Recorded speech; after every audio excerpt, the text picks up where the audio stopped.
quiero referirme a la frase específica de el Señor al ladrón que fue convertido allí en la cruz: hoy estarás conmigo en el paraíso. Hemos venido tocando este tema en varias sesiones. Lo primero que hicimos fue dar el contexto de por qué el Señor, o el asunto de que el Señor estaba en medio de dos malhechores. Luego consideramos las palabras de este hombre, las palabras del malhechor. La recuerda, la vimos hace 8 días. Él, dice la Escritura, que se volvió al Señor y le dijo: acuérdate de mí cuando vengas en tu reino. Y hoy culminaremos al menos este episodio con las palabras que el Señor le responde. Y aunque hace 8 días dimos una explicación grande de todo lo que contenía las palabras del ladrón, nos parece, hermanos, que aquí en orden de jerarquía lo más importante no es en sí lo que la palabra que él le refirió al Señor, sino lo que el Señor le responde. No que lo otro no sea importante. De hecho, nos abrió el panorama de lo que es una verdadera conversión. Pero esto es lo que precisamente es la obra del Espíritu Santo. ¿Qué esperaríamos en un corazón que es objeto de esa obra de salvación? Pues que hiciera lo mismo que hizo el ladrón en la cruz. Pero como digo, de esta declaración de Jesucristo vamos a tomar, y esperamos que el Señor hable a través de estas palabras, y vamos a verlo en 2 partes principales. La primera es lo que aprendemos de Jesucristo como Redentor. ¿Qué aprendemos de Jesucristo, de la persona de Jesucristo como Redentor o como Salvador, de estas palabras? Y luego quiero que aprendamos lo que el Señor nos enseñó de la esperanza del creyente después de morir. De estas palabras vamos a derivar estos 2 temas. ¿Qué aprendemos de Cristo mismo? Y luego, ¿qué aprendemos de la esperanza con la que muere un creyente, un hijo de Dios? Así que lo primero que consideraremos esta mañana es que con estas palabras: hoy de cierto te digo, hoy estarás conmigo en el paraíso, aprendemos muchas cosas de Cristo como Redentor, Salvador. Cuando el ángel fue enviado a una joven en Nazaret, anunciándole que ella iba a ser la madre del Salvador, se le dijo a ella que debería colocarle por nombre Jesús. En ese mismo contexto, otro ángel le aparece en sueños a José, diciéndole exactamente lo mismo, que ese bebé que tenía ya María en su vientre tendría que ser llamado Jesús. ¿Por qué? Porque él salvaría a su pueblo de sus pecados. Jesús significa Salvador, eso es lo que significa el nombre Jesús. Y aquí de parte del cielo se le dice tanto a María como a José que ese hijo se llamaría Jesús. ¿Por qué? Porque desde su nombre debería ser comprendido quién es Jesús. No pasa, como hemos explicado, con nuestros nombres. Nuestros nombres no significan nada de nuestra personalidad, ni de nuestro carácter. Porque obviamente no habíamos nacido como para que al vernos se dijera: bueno, él es trabajador, coloquémosle laborioso.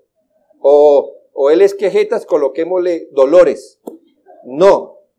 Pero con Jesús, como venía del cielo, el Padre sí sabía que era su hijo.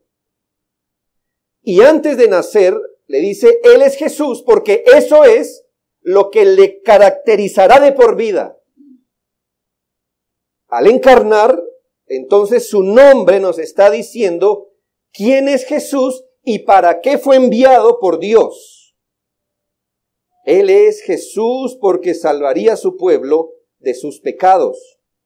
De manera que cualquier óptica, cualquier ángulo, cualquier perspectiva con la que veamos a Jesús, nunca se le olvide que Él es un Salvador, que Él es el Salvador. Él fue enviado a este mundo por el amor del Padre para salvar a los pecadores. ¿Para salvarlos de qué exactamente? Y aquí el hermano Jason esta mañana nos explica exactamente de qué consiste la salvación. Es que hoy es tan popular escuchar esto. Jesús salva, Jesús salva. ¿De qué? ¿Exactamente de qué? Mire, si usted se atiene a lo que hoy se está predicando, y allá tuve la oportunidad, me dio por escuchar alguna música que llaman cristiana, y sí me di cuenta que dicen que Jesús es el Salvador, que Él nos vino a rescatar, pero cuando usted escucha muy bien este tipo de mensajes o de música que mal se llama cristiana, Jesús vino a salvarle de la soledad, de la tristeza, del conflicto. Jesús vino a salvarle en otras ocasiones de la mediocridad, vino a salvarle de su personalidad o de su depresión y tantas cosas donde me imagino que el Señor no se ve bien representado.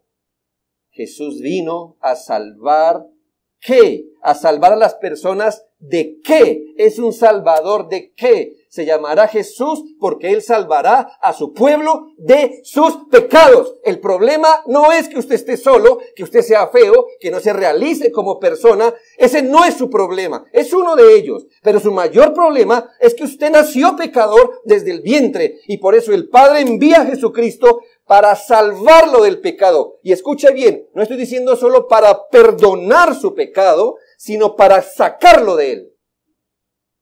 Para arrebatarlo, para que lo que usted era no lo sea más. No solo para perdonar lo que usted ya ha hecho, lo que hace y lo que hará, sino para sacarlo de ahí. Para sacarlo, para salvarlo. Imagínese entonces usted contratar un salvador de las aguas. Sí, usted no sabe nadar. Usted contrata a alguien que lo salve si se ahoga. Y cuando usted se esté ahogando, ¿usted qué esperaría de él? Pues que lo saque del agua. Pero se me hace, hermanos, que hoy mucha gente tiene la expectativa de encontrar en Jesús un perdonador. Lo que Él es, escuche, Él es perdonador. Pero lo que no esperan es que el Señor los quite de su pecado, porque ellos quieren seguir pecando. No, Él salvará a su pueblo de sus pecados. Así que no importa cómo usted mira a Jesús, desde qué ángulo lo mire, desde su divinidad, desde su humanidad, como Dios hombre, etcétera, en sus milagros que hizo, en las enseñanzas que dijo, en sus parábolas, no importa qué ángulo lo mire, siempre debe concluir que Él es el Salvador del pecado, Aun si usted lo considera como rey, el Señor le dijo a Pilato, tú dices que yo soy rey, yo para esto he nacido y para esto he venido al mundo, para dar testimonio de la verdad. Lo que Él habló son palabras de vida eterna. Así que con estas palabras aprendemos de Jesucristo, primero, su disposición de salvar. Oh, hermanos, si Él vino a salvar, si fue enviado por el Padre para salvar, ¿usted qué esperaría de Jesús? Pues que estuviera dispuesto precisamente a salvar a los pecadores. Usted puede ser contratado para un oficio y no mostrar disposición, eso sí es verdad. Pero es que no estamos hablando ni de usted ni de mí, estamos hablando de Jesús.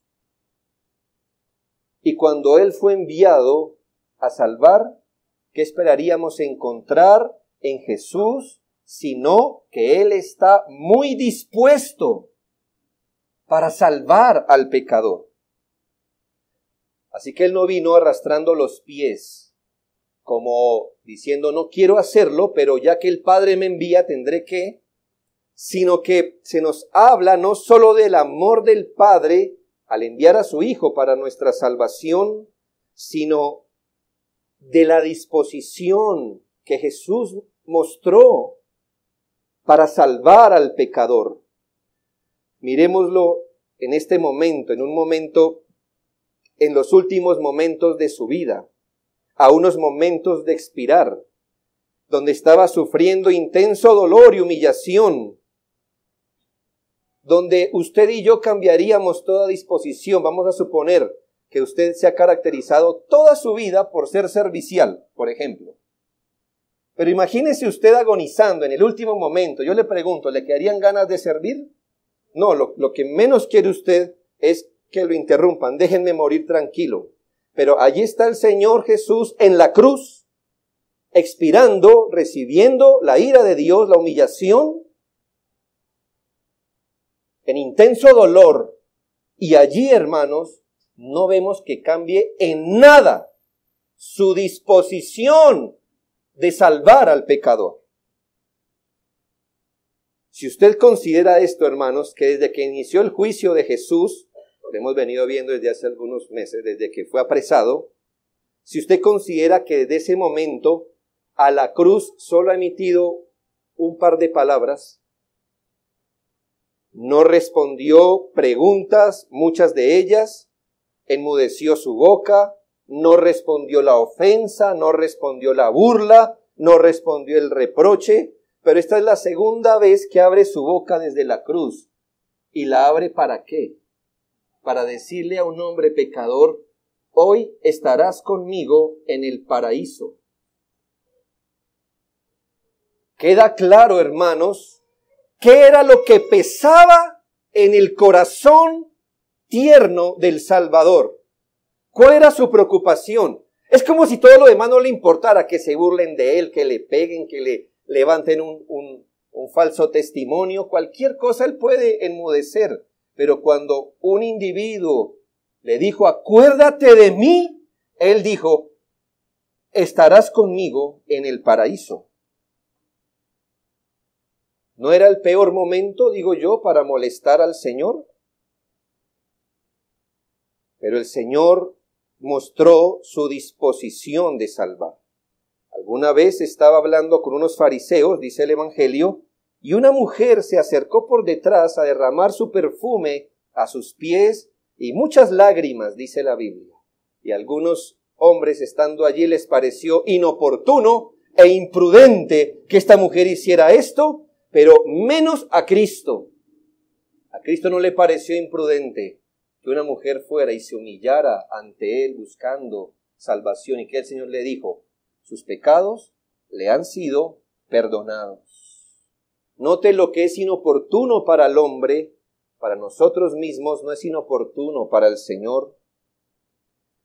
Una vez a los discípulos les pareció mal e inoportuno, quizás molesto, que los niños vinieran a Él y se los prohibían, y el Señor dice que se enojó con ellos y los reprendió duramente. ¿Y qué les dijo?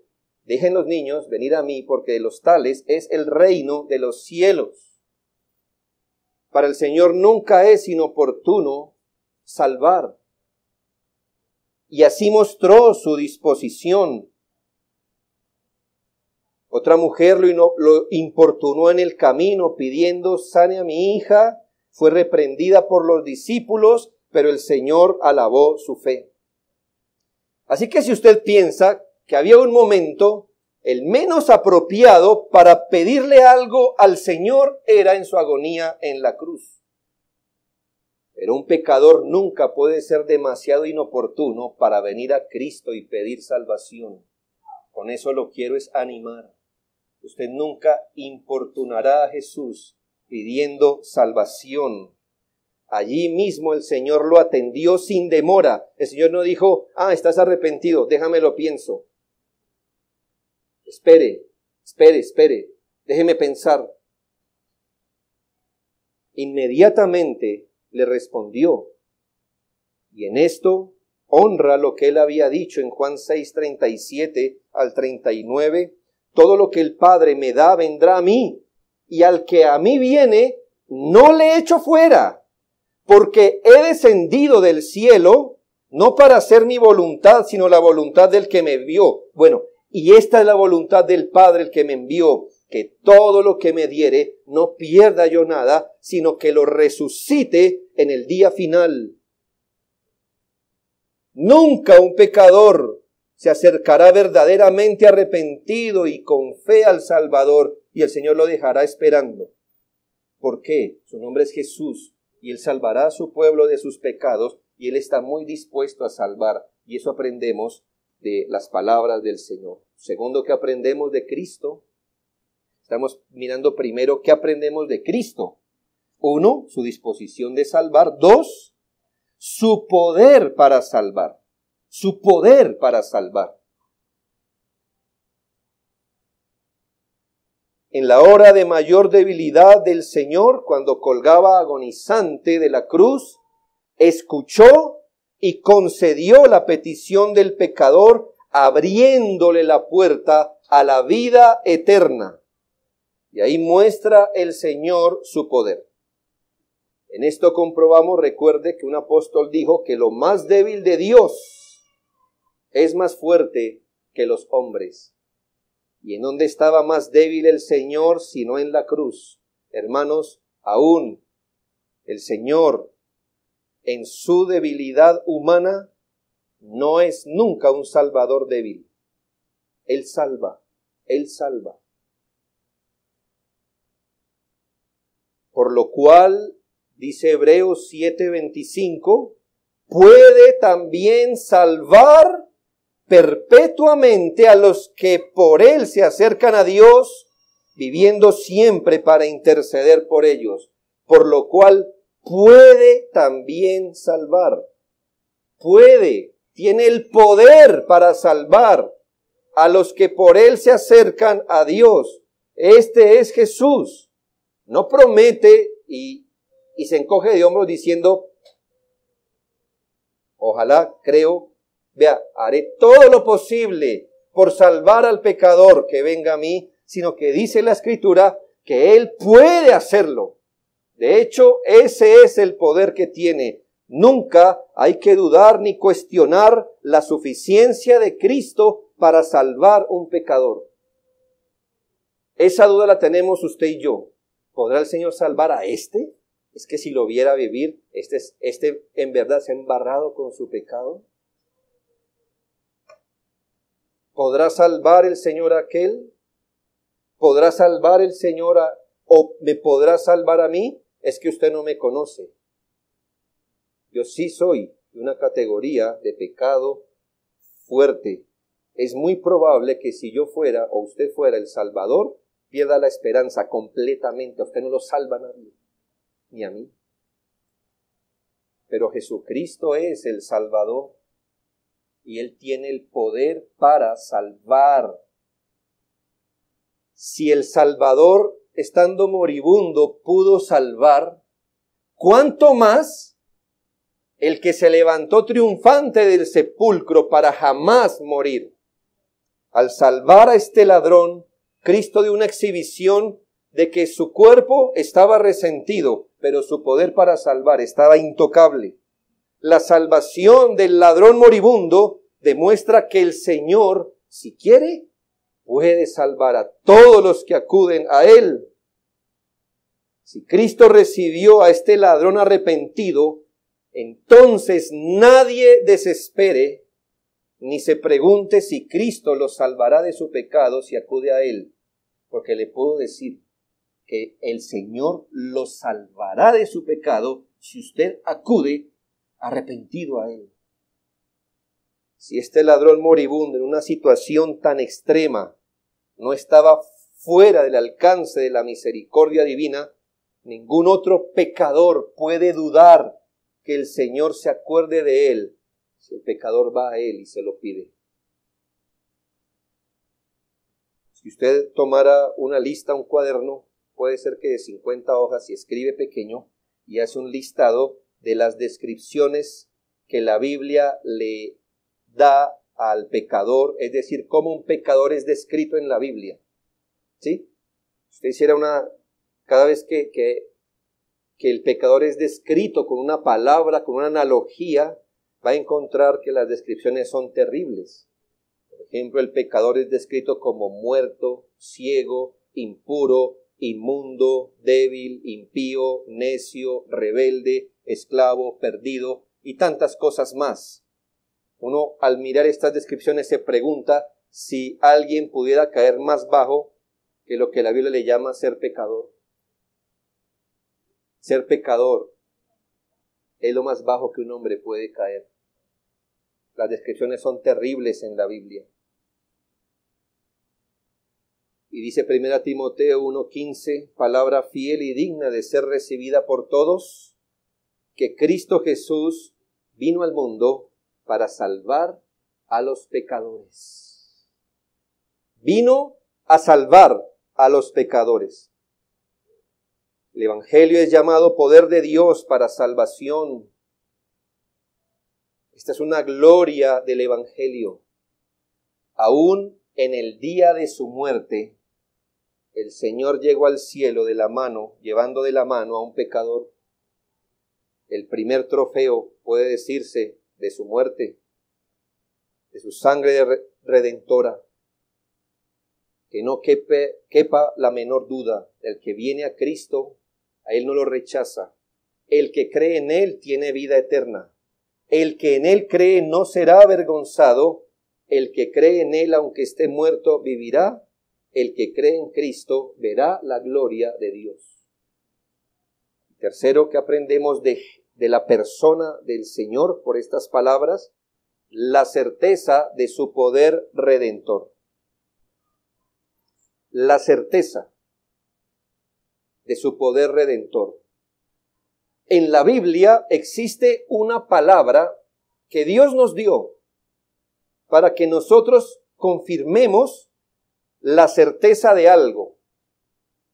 Es una palabra que nos viene de Dios, con la que usted y yo podemos confirmar que algo es cierto, o como para sellar un juramento, o una verdad, o con la que usted puede mostrar un respaldo personal a algo. ¿Cuál es esa palabra? Amén. Muy bien, una palabra muy desconocida en Iberesuba, ¿sabe? Sí. Muy desconocida en Iberesuba, es muy popular en otros lugares, que quizás con menos conocimiento toman la palabra con más seriedad. Es una palabra no inventada por hombre, es dada por Dios, por inspiración divina. En la Biblia, si usted quiere confirmar algo, no dice cuántos dan un grito de júbilo. Esa no es una cosa que Dios haya promovido, o un grito de guerra, o dígale a su hermano tal cosa, ni nada de estas cosas. El Señor nos dio una palabra venida de Él para cuando usted se compromete, para cuando usted quiere sellar una verdad delante de Dios, una palabra usada para confirmar la certeza de algo. Es la palabra amén. ¿Y por qué la traigo a colación? Porque en su idioma primario el Señor se voltea al ladrón y le dice: amén te digo, hoy estarás conmigo en el paraíso. ¿Qué le estaba diciendo el Señor a este ladrón cuando le dijo: amén te digo? Puedes estar completamente seguro. Mi vida es el respaldo personal de estas palabras, que hoy estarás conmigo en el paraíso.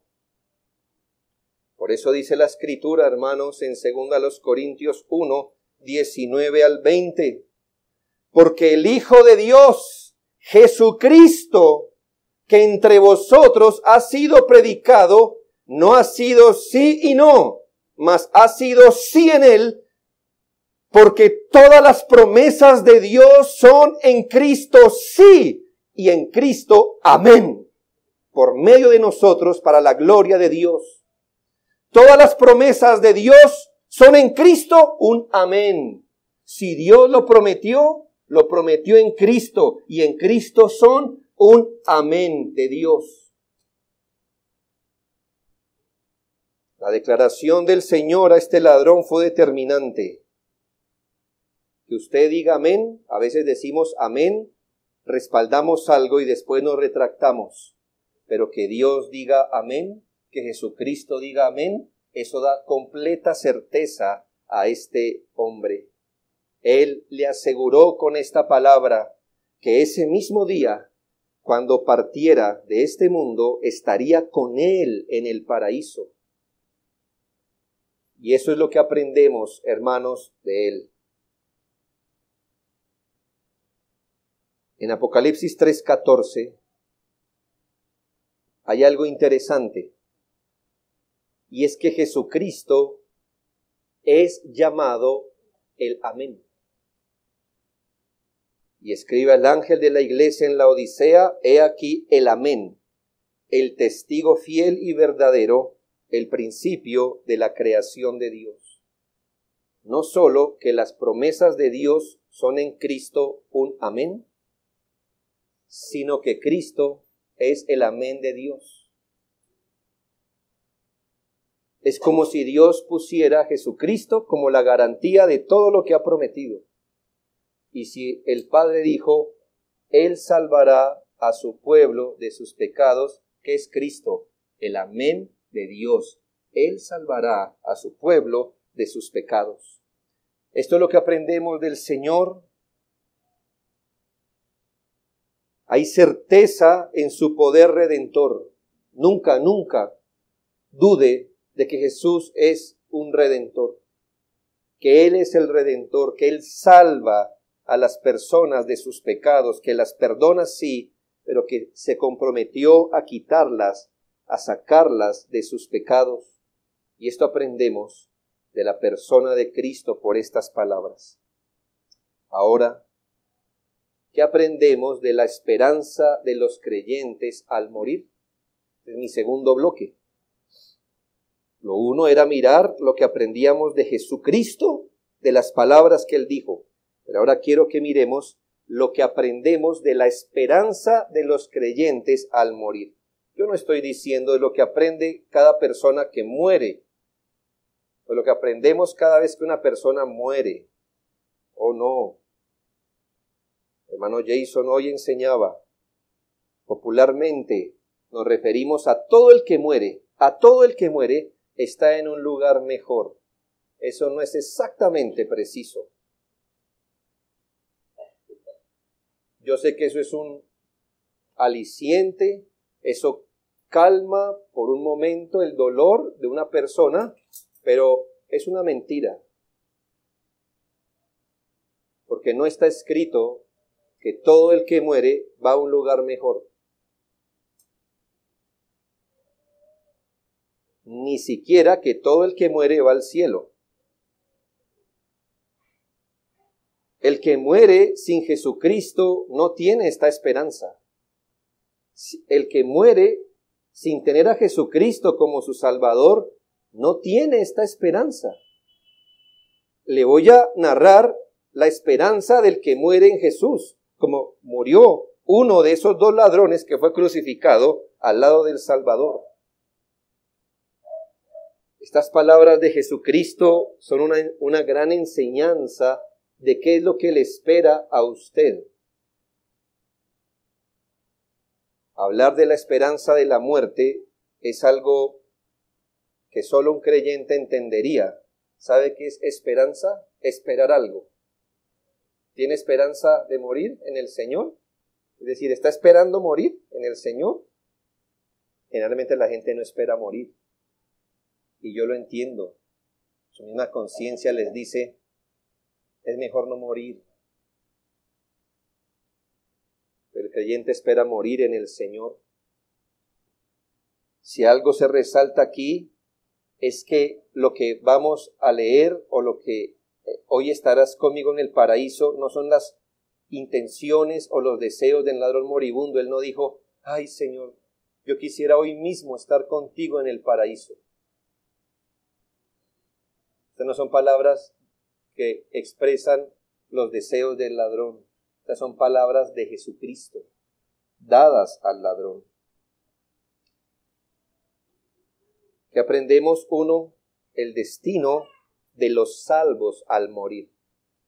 ¿Qué aprendemos de estas palabras? ¿A dónde va? Es decir, ¿cuál es el destino de los salvos al morir? Usted no muere y luego es salvo. Lo que digo es que usted debe ser primero salvo, como fue el ladrón en la cruz. Primero se arrepintió, primero creyó, y al morir, la Biblia nos dice cuál es el destino de los que mueren en Jesucristo. ¿Cuál es el destino de los que mueren en el Señor? En el limitado conocimiento del ladrón arrepentido, él suplicó ser recordado en la venida del reino divino. Acuérdate de mí cuando vengas en tu reino. Pero había un vacío, ¿verdad? Un vacío. Él puso sus expectativas ¿cuándo? Cuando el Señor viniera en su reino. Pero el Señor suplió y superó sus expectativas, porque el Señor le dijo, no lo que iba a pasar luego que Él viniera en su reino, sino lo que pasaría ese mismo día. Y el Señor le dice, hoy estarás conmigo en el paraíso. ¿Ya nota cuál es el destino de los creyentes al morir? ¿Cuál es? El paraíso. El ladrón pide ser recordado en un reino terrenal, pero Cristo le asegura un lugar en el paraíso celestial. Aquí está el destino de los hombres convertidos al morir. ¿A dónde van los hombres convertidos al morir? ¿A dónde van los creyentes al morir? Al paraíso, que no es otro lugar que el cielo mismo, el lugar singular de la presencia y las bendiciones eternas. Este lugar donde van en plena conciencia los que han partido con Cristo a la eternidad. Llámese cielo, paraíso, seno de Abraham, moradas eternas, ciudad celestial, casa del Padre, la gloria, reino celestial. Tiene muchos sinónimos en la Biblia. El punto es que existe un lugar preparado por Cristo mismo, porque Él dijo, voy a preparar lugar para vosotros, por Cristo mismo, que alberga las almas de los redimidos. Todo hombre que muere como salvo, todo hombre que muere perdonado en sus pecados, teniendo a Jesucristo como su Salvador, partirá e inmediatamente estará en esos lugares, en esas habitaciones celestiales que por ahora albergan las almas de los redimidos, pero que luego tendrá una expresión máxima aquí en la tierra. Juan 14:2, en la casa, dice Jesús, en la casa de mi Padre muchas moradas hay, si así no fuera, yo os lo hubiera dicho. Voy pues a preparar lugar para vosotros. Al ladrón que fue convertido se le prometió estar ese mismo día, tan pronto muriera, en esas moradas celestiales. Segundo, aprendemos de la esperanza del creyente al morir, el tiempo en el que los redimidos empezarán a disfrutar del cielo. El tiempo.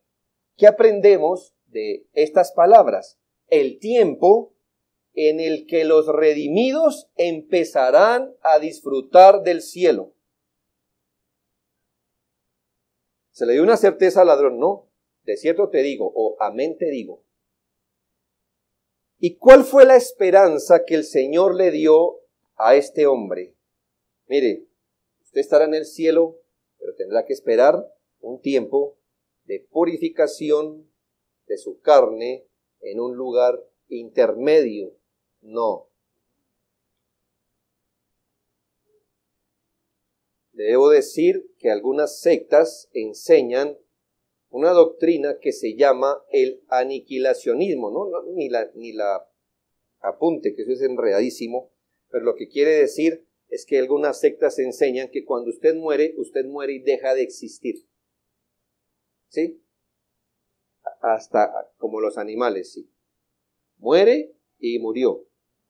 No hay de usted más allá después de la tumba. Con su suspiro se acaba su cuerpo, su alma, todo se acaba. Se llama la doctrina del aniquilacionismo, porque es la aniquilación completa de su existencia. Otras sectas enseñan el famoso sueño del alma. Ellos dicen, cuando usted muere, su alma queda en una especie de sueño. Usted no será consciente, su alma no será consciente, hasta que al final, cuando venga el juicio final, vuelva a un estado de conciencia por la resurrección.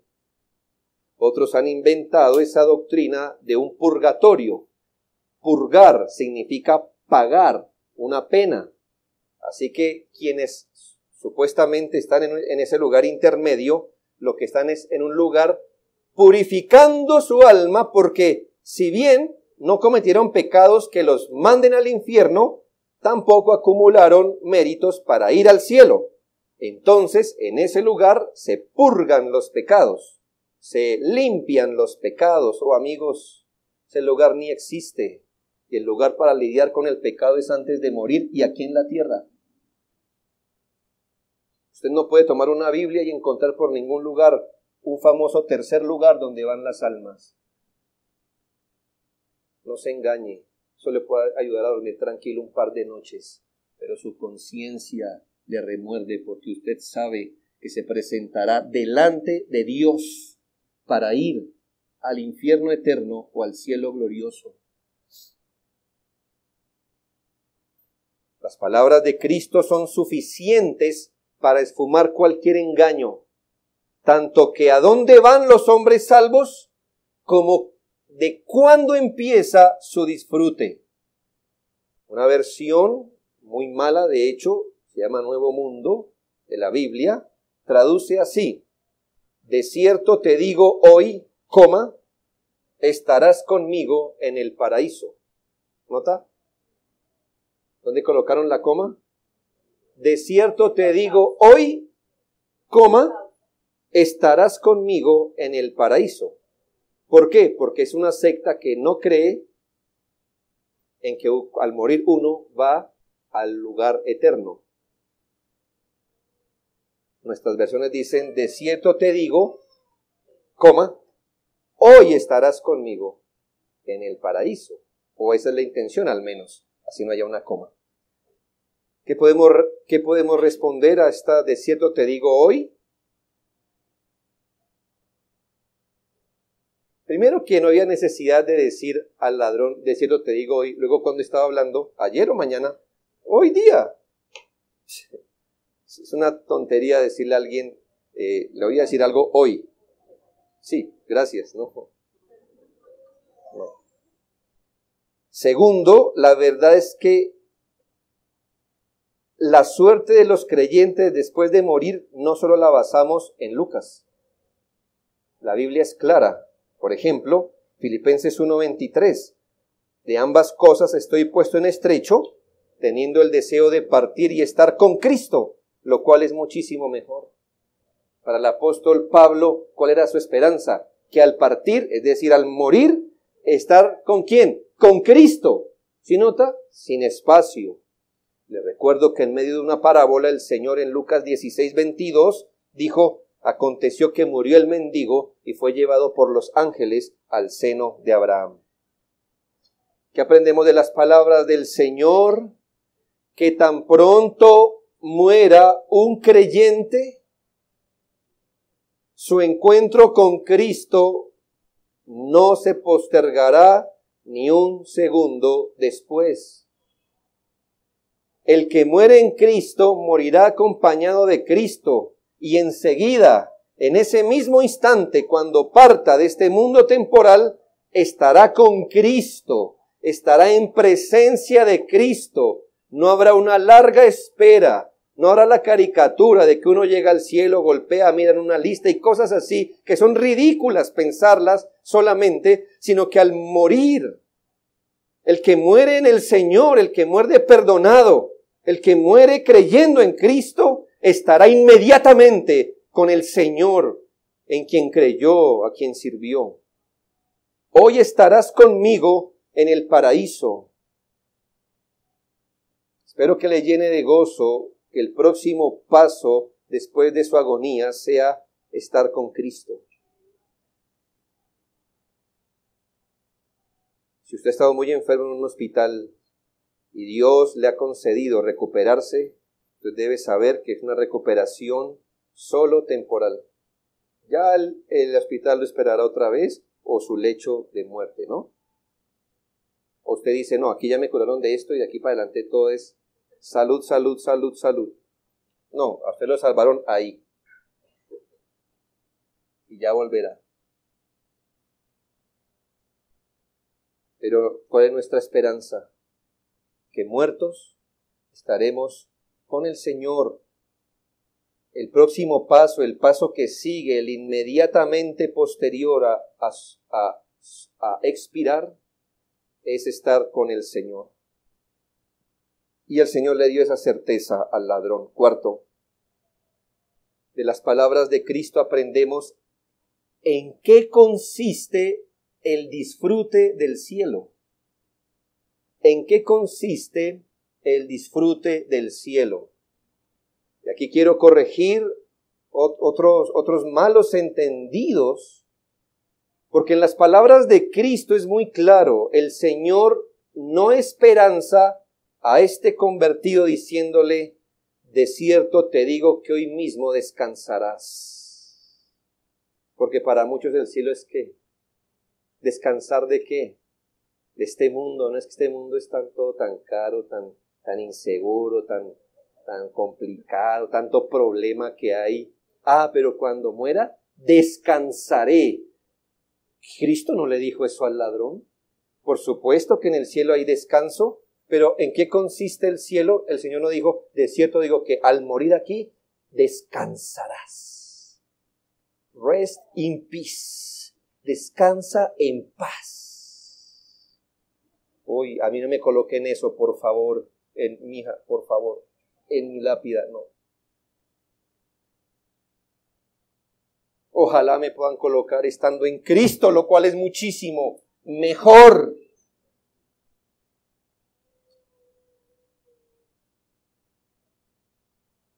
Te digo que hoy descansarás de esto, tranquilo, aguanta tu dolor, que ya un momento estarás libre de este dolor. No le dijo eso.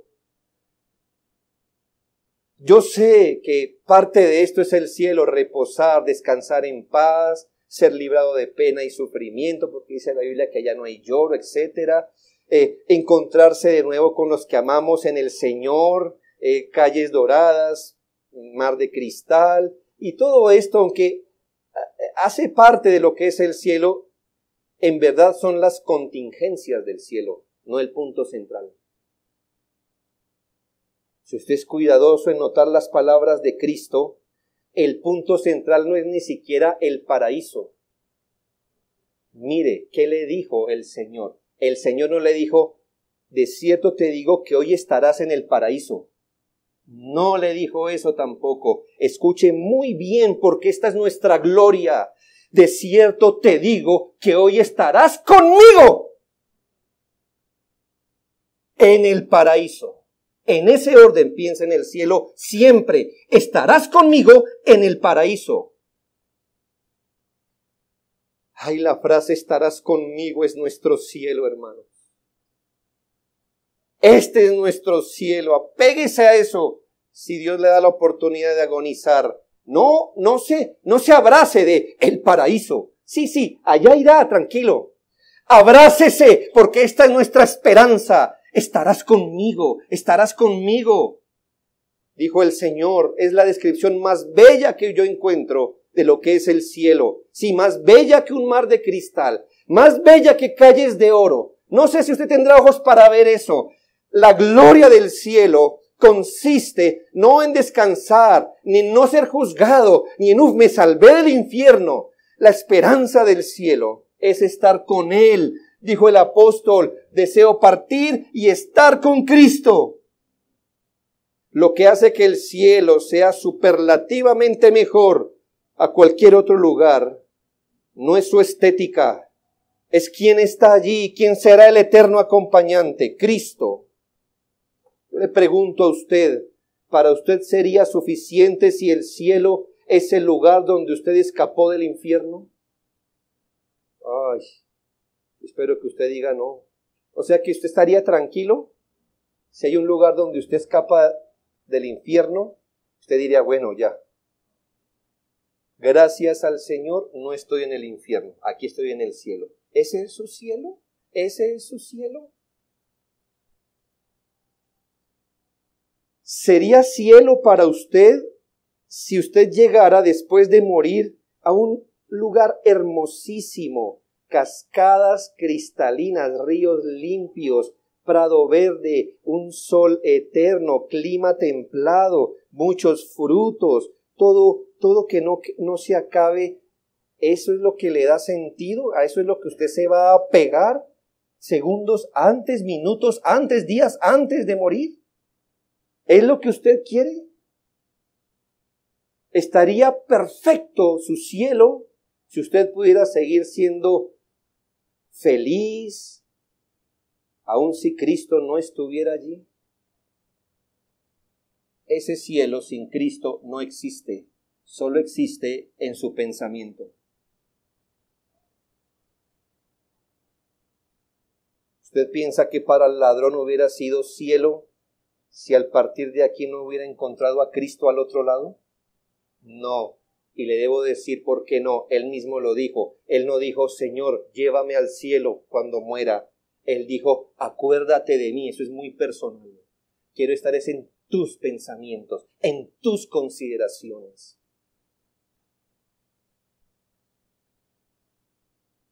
Quinto y último, quiero que aprenda de estas palabras lo mucho que aprecia Cristo tener comunión con su pueblo. Lo mucho que aprecia Cristo tener comunión con su pueblo. ¿Qué tanto su cabeza aprecia tener su cuerpo?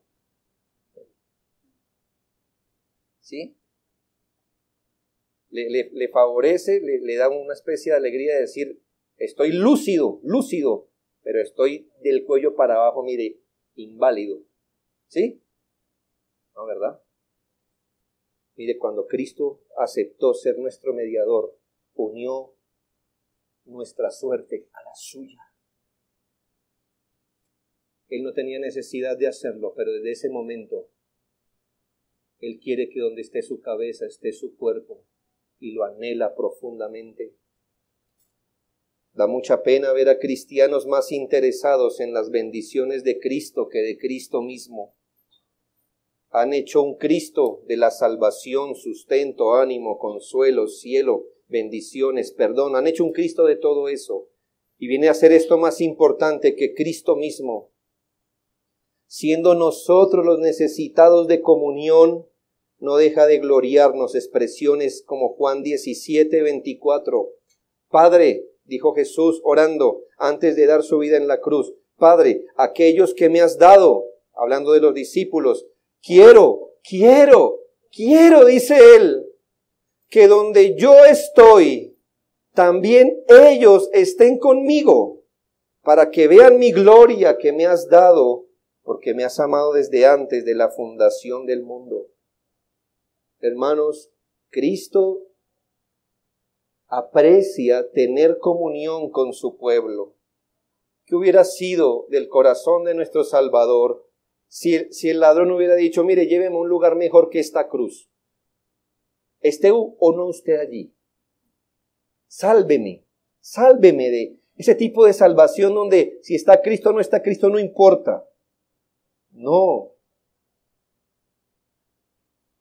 Según la promesa de Isaías 53:11, dice de Jesús que verá el fruto de la aflicción de su alma y quedará satisfecho. Un día, hermanos, según entendemos en este texto, Él quedará satisfecho cuando vea el fruto de la aflicción de su alma. ¿Cuál es el fruto de la aflicción de su alma? ¿Cuál es? Sí, su pueblo, su pueblo. Todavía no estamos completos, hermanos. O si no, ya hubiera venido el Señor por segunda vez. Un día, hermanos, yo espero que usted esté allí ese día. Yo quiero estarlo y oro por eso. Yo quiero estar mirando cuando el Señor pueda mirar a todo el pueblo que redimió. Los tiene al frente, hermanos, en el cielo. Y ese día dice que Él estará satisfecho al ver completamente el fruto de su aflicción, cuando Él diga, por ellos, por cada uno de ellos, aquí los tengo al frente, por todos ellos derramé mi sangre en la cruz. Dice que ese día Él estará satisfecho, pero hasta entonces, ¿cómo está? Insatisfecho, hermanos. Es la comunión con el Señor el propósito de la salvación. Mire cómo Pablo habla de la salvación en 1 Corintios 1:9. Fiel es Dios por el cual fuisteis llamados a la comunión con su Hijo Jesucristo, nuestro Señor. ¿Qué es la salvación? Ser llamado a la comunión con su Hijo Jesucristo. Por eso el Señor, cuando le habla al ladrón, no despersonaliza el cielo. Más bien hace del cielo un asunto personal cuando le dijo, de cierto te digo que hoy estarás conmigo en el paraíso.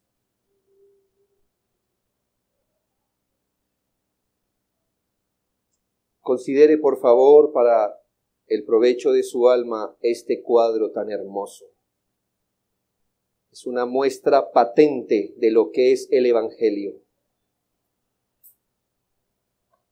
Yo quisiera seguir predicando este texto, pero quiero terminar Lucas algún día. Pero mire, hermano, en ese cuadro es como si tomáramos una fotografía del Señor hablando con el ladrón. Vemos el Evangelio tan claramente dibujado. Si nos preguntamos por qué el Señor estaba allí en la cruz, por qué estaba justamente allí derramando su sangre, allí reducido en la cruz muriendo, y debemos responder que allí Él estaba bebiendo la copa de la ira de Dios. Ahí estaba experimentando en su carne lo que es responder ante la justicia de Dios cargando pecado. Ahí está. ¿Lo ve claramente conmigo? Espero que sí. Ahí está el Señor. ¿Por qué está sufriendo? Es decir, ¿por qué está muriendo? ¿Por qué está agonizando? Si no es porque allí mismo está dando un pago a la justicia inflexible de Dios. Porque Él tenía pecado sobre sí.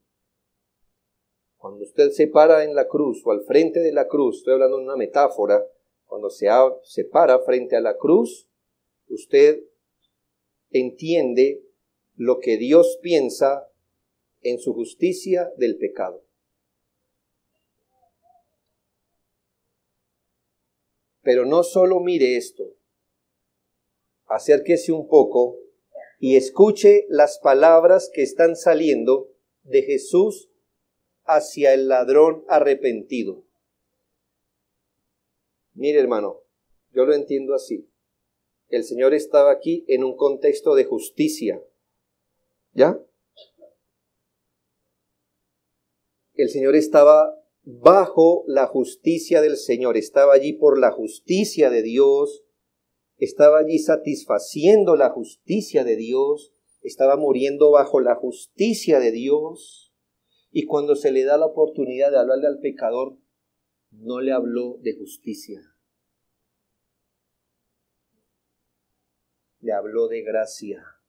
Hoy estarás conmigo. Ese es el Evangelio.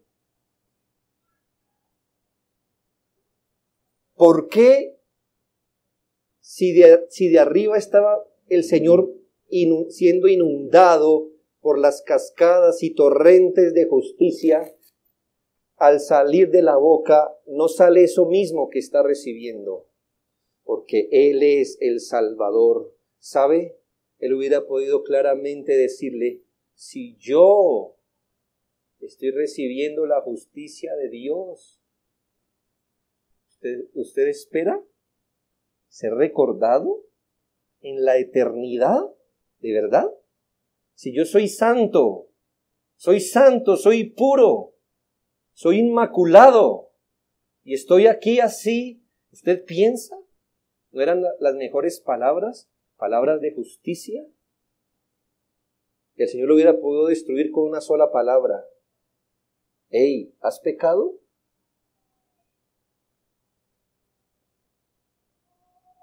Pero allí en la cruz, el Señor derramó misericordia. Y esto, porque aunque ese hombre no lo sabía, Él lo estaba sustituyendo frente a su justicia.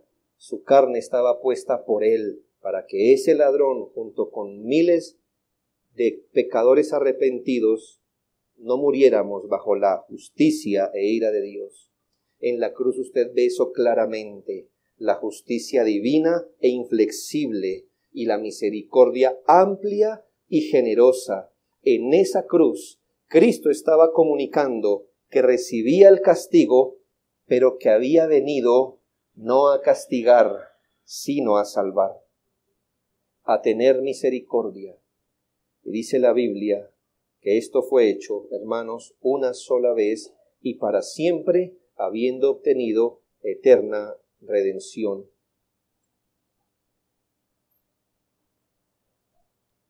Cuando Jesucristo venga en su reino, el asunto no será el mismo.